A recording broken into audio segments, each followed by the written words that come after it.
John Hussain साहब की तरफ जाना चाहूँगा, ईरान से हमारे साथ मौजूद हैं। जॉन, ये बताइएगा इस वक्त सिचुएशन है क्या?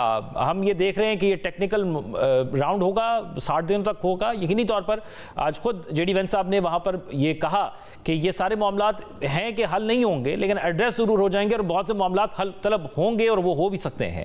अब क्या कोई डेडलॉक आ सकता है, आप समझते हैं, इन 60 दिनों के अंदर ऐसा जिसकी वजह से अपसाइड डाउन सिचुएशन होती हुई नजर आए दोबारा?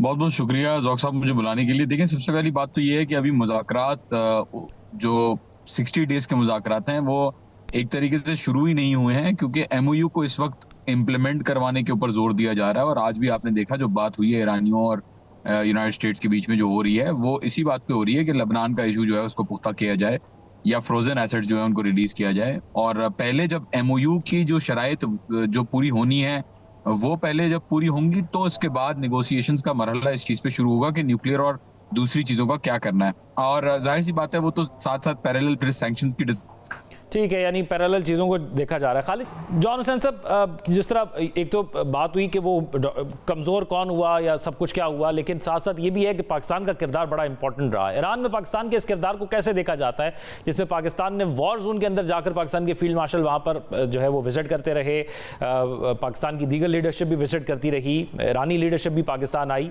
इस्लामाबाद टॉक्स के अंदर, और उसके बाद भी पाकिस्तान के किरदार को ईरान में कैसे देखा जाता है, इस तमाम सिफारती किरदार को?